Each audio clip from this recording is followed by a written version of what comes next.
Assalamualaikum warahmatullahi wabarakatuh.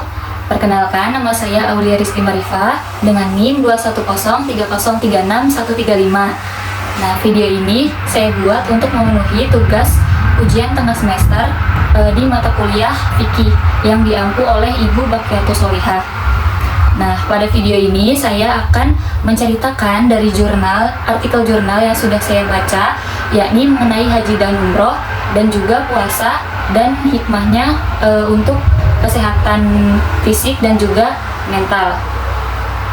Nah, di sini saya akan menjelaskan artikel yang pertama, yakni mengenai haji dan umroh kepada Mbak Lia Fatihatul Malihah. Haji sendiri merupakan rukun iman yang kelima setelah syahadat, sholat, puasa, zakat, dan juga puasa. Ibadah haji adalah ibadah yang baik karena tidak hanya menahan hawa nafsu dan menggunakan tenaga saja dalam mengerjakannya, tapi juga harus disertai semangat dan juga harta yang cukup dalam melakukannya. Nah, secara bahasa sendiri, haji berarti pergi ke suatu tempat secara berulang-ulang atau menuju ke suatu tempat yang dimuliakan atau diagungkan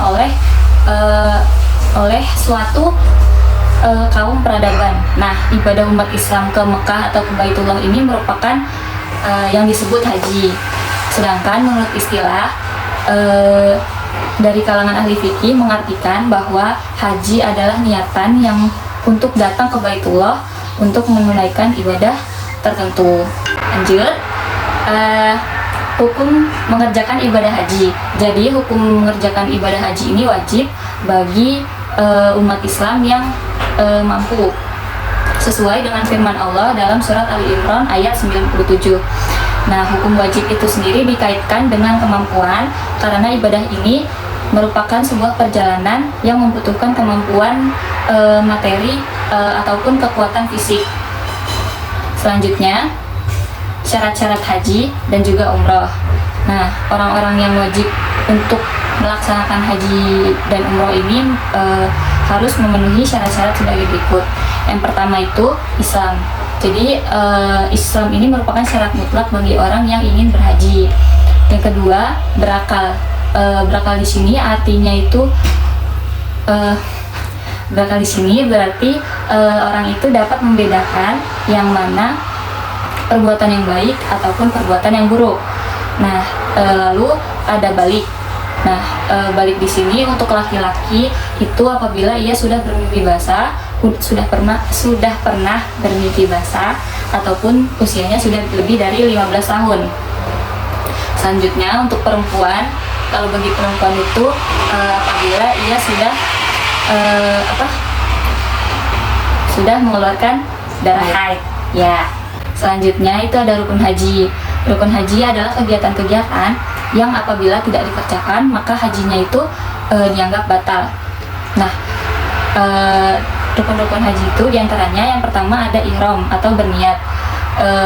Berniat di sini artinya itu orang itu berniat untuk mengerjakan haji ataupun umroh.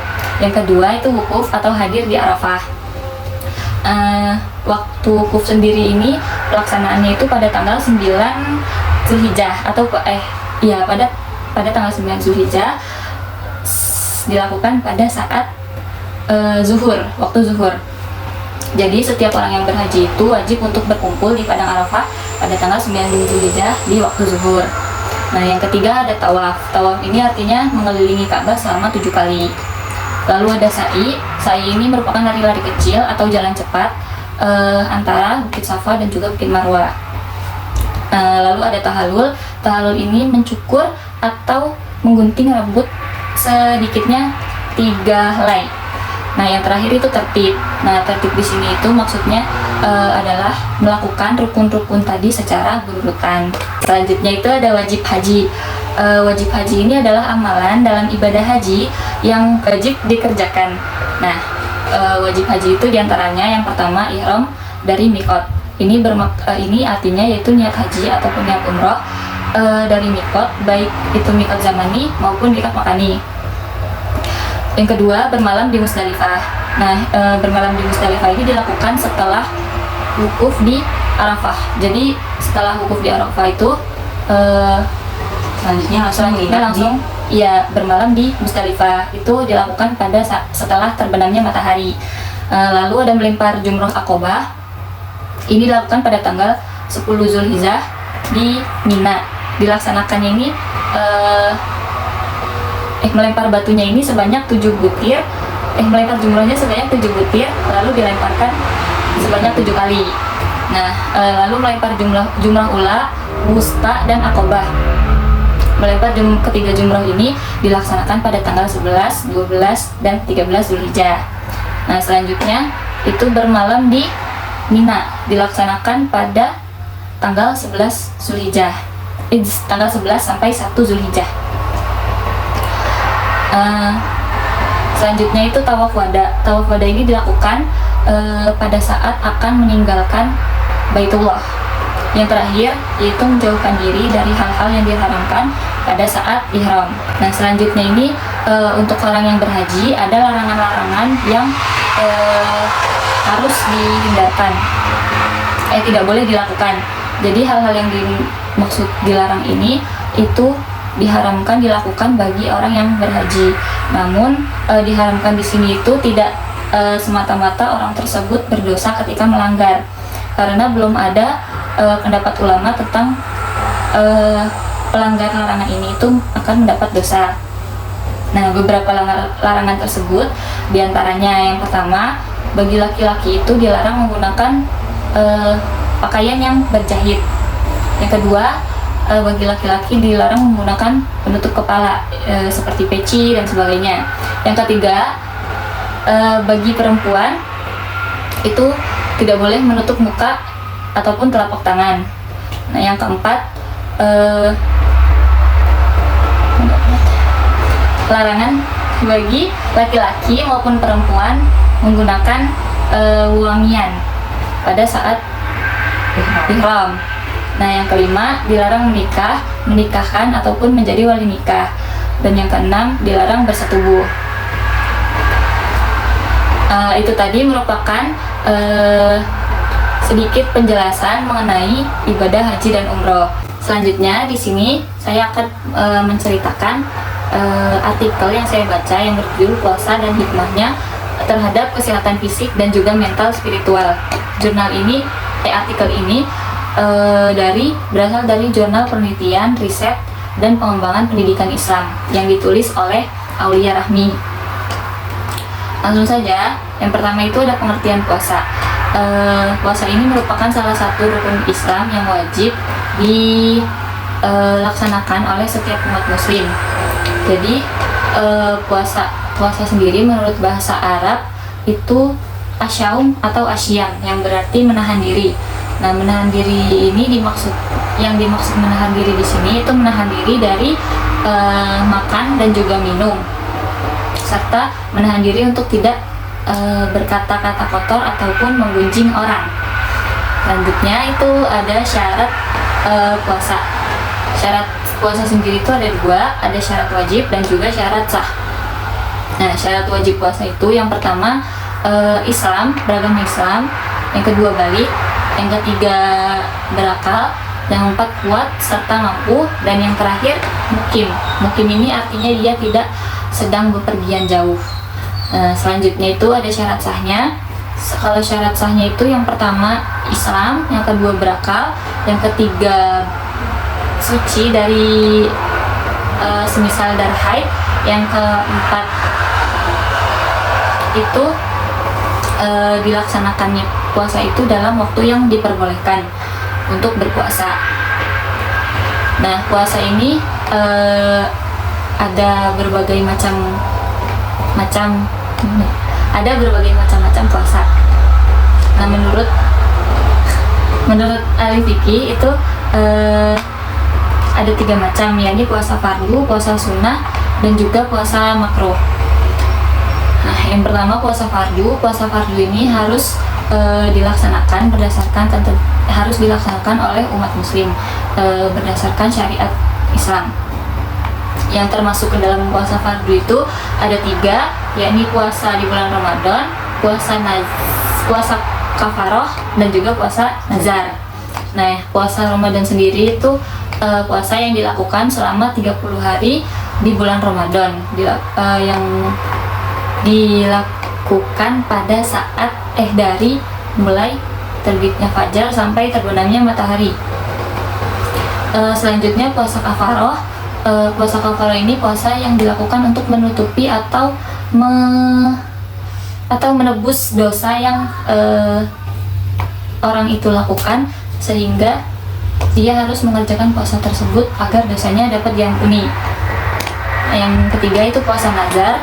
Puasa nazar dilakukan itu sebagai bentuk janjinya kepada Allah Subhanahu wa Ta'ala untuk memenuhi suatu keinginan atau sebagai tanda syukur atas permohonannya yang sudah terkabul. Nah, puasa ini tuh sifatnya wajib bagi orang yang sudah bernazar. Misalnya ketika saya itu ingin misalnya saya bernazar, apabila saya lulus lulus kuliah, saya akan berpuasa Daud. Nah, contohnya seperti itu. Selanjutnya itu ada puasa sunnah. Puasa sunnah ini puasa yang apabila dikerjakan ia akan mendapatkan pahala, namun apabila tidak dikerjakan tidak akan mendapatkan dosa. Nah, puasa sunnah ini ada berbagai macamnya. Yang pertama ada puasa 6 hari di bulan Syawal. Nah, bersumber dari Abu Ayyub Ansari radhiyallahu anhu, sesungguhnya Rasulullah Shallallahu alaihi wasallam bersabda, barang siapa yang berpuasa pada bulan Ramadan kemudian ia menyusulkannya dengan berpuasa selama 6 hari pada bulan Syawal, nah maka ia itu berpuasa seakan-akan selama 1 tahun. Yang kedua ada puasa Ayyamul Bid, yaitu puasa di tengah bulan Qamariyah, yakni pada tanggal 13, 14, dan 15 pada kalender Hijriyah. Yang ketiga, puasa Senin dan Kamis. Puasa ini puasa sunnah yang dianjurkan oleh Rasulullah Shallallahu alaihi wasallam, yang dilaksanakan pada hari Senin dan Kamis dari mulai terbitnya fajar sampai terbenamnya matahari. Selanjutnya ada puasa hari Arafah, yakni puasa yang dilaksanakan pada tanggal 9 Zulhijjah yang bertepatan pada saat pelaksanaan wukuf di Arafah. Selanjutnya ada puasa Tasua dan puasa Asyura yang dilakukan pada tanggal 9 dan 10 bulan Muharram. Jadi puasa Tasua itu dilakukan pada tanggal 9 dan puasa Asyuranya dilakukan pada tanggal 10-nya di bulan Muharram. Yang terakhir ada puasa Nabi Daud, dilakukan dengan cara berpuasa selama 1 hari dan berbuka pada hari berikutnya. Jadi satu hari puasa, 1 hari enggak. Ya, jadi dilakukannya selang-seling, 1 hari berpuasa, hari selanjutnya tidak berpuasa. Itu dilakukan secara berkesinambungan. Nah, selanjutnya yang ketiga itu ada puasa makruh. Puasa makruh ini ada 2. Yang pertama dilakukan pada hari Jumat. Berpuasa pada hari Jumat ini hukumnya makruh apabila puasa itu dilakukan secara mandiri. Jadi orang itu hanya mengkhususkan untuk berpuasa pada hari Jumat saja. Dan selanjutnya itu puasa pada hari Syak atau hari yang meragukan.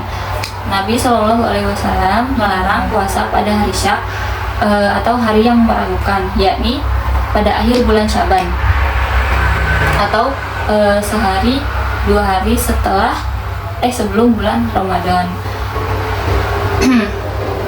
Selanjutnya ketika berpuasa itu ada waktu-waktu yang diharamkan. Yang pertama itu ada pada saat Hari Raya Idul Fitri, Hari Raya Idul Adha, dan juga Hari Tasyrik. Hari Tasyrik ini adalah hari pada bulan Zulhijjah, tanggal 11, 12, dan 13. Nah, hari-hari itu merupakan hari setelah Hari Raya Idul Adha. Selanjutnya saya akan menjelaskan hikmah puasa bagi kesehatan fisik dan juga mental. Nah, yang pertama ini hikmah puasa bagi kesehatan fisik. Nah, dari berbagai penelitian, puasa sendiri terbukti memberi jeda atau istirahat bagi organ-organ, khususnya organ pencernaan, karena kan ketika kita sedang tidak berpuasa itu kan kita makan dan minum seperti biasa secara terus-menerus, jadi organ-organ pencernaan kita itu tidak beristirahat. Nah, karena puasa, kalau kita puasa, jadi organ-organ pencernaan atau sistem pencernaan itu dapat beristirahat dan memberi kesempatan untuk sel-sel tubuh, khususnya bagi pencernaan, untuk memperbaiki organ-organ tersebut yang rusak. Selanjutnya, hikmah puasa bagi kesehatan mental. Nah, selain hukumnya wajib, puasa juga menjadi sarana latihan kita untuk mengendalikan diri, menyesuaikan diri, serta sabar terhadap adanya dorongan-dorongan impuls agresivitas yang datang dari dalam diri kita. Ini merupakan salah satu hikmah puasa di bidang kesehatan jiwa menurut Dadang Hawar. Nah, salah satu ciri dari jiwa yang sehat itu adalah kemampuan seorang untuk menahan diri, baik itu dari emosi, menahan diri dari